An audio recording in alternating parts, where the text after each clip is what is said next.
Dua langkah brilian, akurasi 90% melawan mantan kapten timnas catur Inggris. Kok bisa? Ini gamenya. Jadi gue main di mode challenge ya.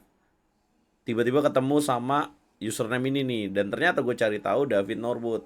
Apa yang bikin gue pengen upload game ini? Ya karena mainnya akurasinya tinggi guys. Langsung aja kita bahas gamenya.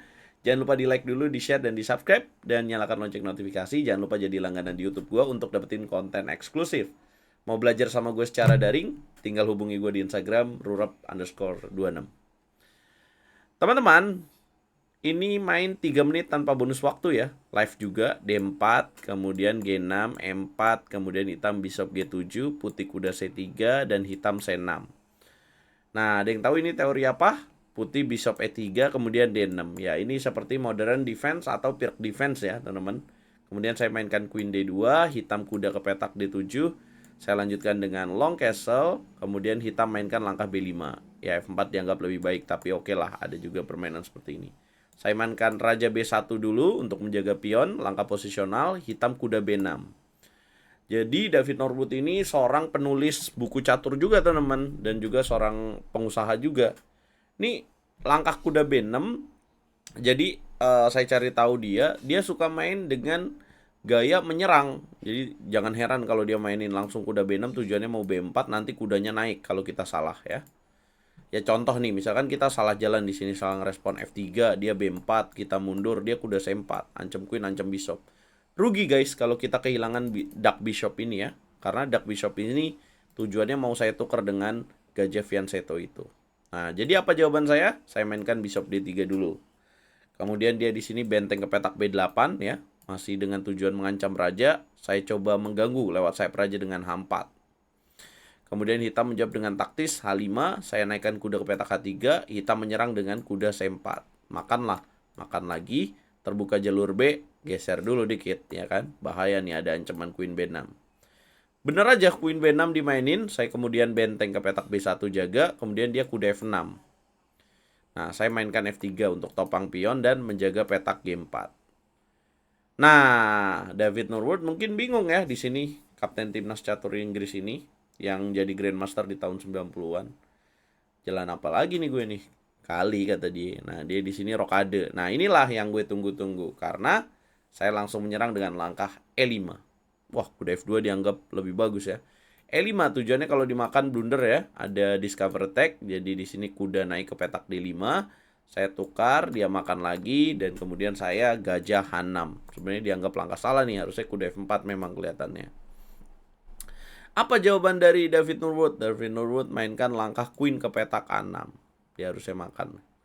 Apa tujuannya? Ganggu sini nih. Nah, kita harus hati-hati nih karena raja kita di ya. Di pojok, teman-teman. Kita tukar bishop, dimakan lagi. Saya lanjutkan kuda F4, ancam pion. Hitam menjaga dengan benteng B5. Nggak cuma jaga doang sebenarnya. Kalau kita nggak hati-hati, contoh nih kita kasihkan nyerang G4. Apa ide dari benteng B5? Dia mau benteng A5. Ngancem checkmate. Kalau kita A3, sacrifice the rook. Makan lagi, checkmate. Nah, jadi kalian kalau main catur, lu kalau main catur jangan terlalu asik guys. Nyerang sampai lupa daratan. Sampai lupa kalau lawan juga bisa melakukan hal itu. Nah, apa respon saya? Saya mainkan langkah propilaksis B4, mencegah benteng ke sini. Hitam kemudian enpasan, kemudian saya makan balik dengan pion C. Jadi kejaga udah aman kan? Kali ini saya bisa fokus ke sayap raja lagi. Hitam mainkan bishop F5, saya naik benteng ke petak B2 dan dia di sini benteng F ke petak B8. Tujuannya mau makan pion. Bolehlah kita di sini kalau lawan cuma ngancem pion doang, kita fokus untuk menyerang raja dan saya mainkan langkah G4. Dia ngancem satu pion kan, saya ngancem 3 pion. Begitu main catur teman-teman, kira-kira. Kalau yang saya pelajarin ya, jadi jangan takut dulu. Kemudian dia makan, saya mainkan lagi langkah H5. Dia makan. Dia makan pion di petak B3. Nah, kemudian saya makan lagi, dia makan. Kemudian saya makan G6. Dia makan F3. Nah, loh, ini kenapa blunder, teman-teman?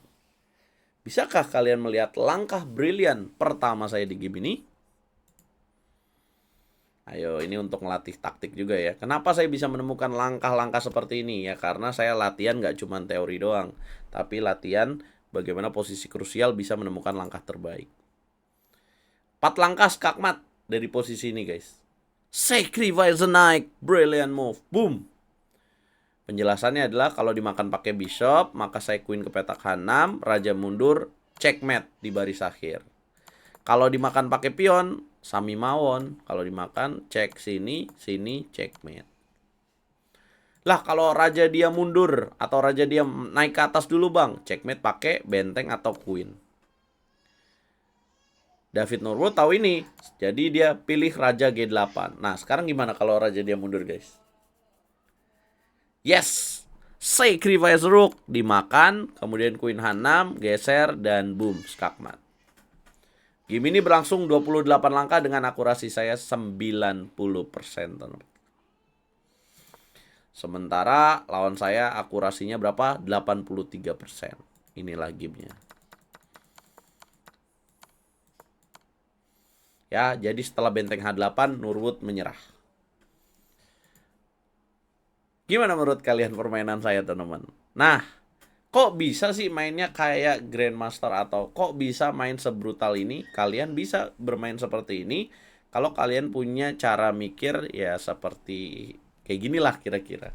Jadi main catur itu jangan takut rugi dulu, dan main catur itu kan basicnya adalah art of analysis ya, seni dari berpikir, seni dari menganalisa. Kalau apa yang saya pelajarin, bukan ngajarin ya, kalau apa yang saya pelajarin dari buku-buku dan permainan para Grandmaster, ya kita harus bisa memikirkan dulu probabilitas peluangnya dan mau berpikir nggak cuma satu langkah doang. Jadi yang membedakan satu pemain dengan pemain lainnya kira-kira dari kesungguhan berpikir nih, nggak cuma mikirin langkah terbaik buat kita doang, tapi pikirin respon terbaik lawan dan kita tetap bisa menang. Nah, pikirin 1 sampai maksimal lah kira-kira. Kalau Grandmaster mungkin bisa lebih dari 5 langkah ya. Kalau di level kita mungkin 1 sampai 3 langkah dengan langkah putih dan hitam terbaik itu udah memberikan impact yang sangat bagus banget untuk kita, teman-teman. Pertanyaan basicnya adalah mau nggak kalian bersungguh-sungguh untuk itu? Karena nggak semua orang mau menikmati proses. Untuk adik-adik junior seperti itulah kira-kira. Dan teman-teman yang pengen improve elo ratingnya ya, semoga video ini bermanfaat. Dan kalau pengen lebih mantap lagi, bisa gabung ke pelatihan online bersama dengan gue. Nanti gue latih dan kalian bisa improve seperti ini juga. Jangan lupa baca buku-buku catur juga guys. Jangan lupa like, share, komen, dan subscribe. Kita ketemu di video berikutnya.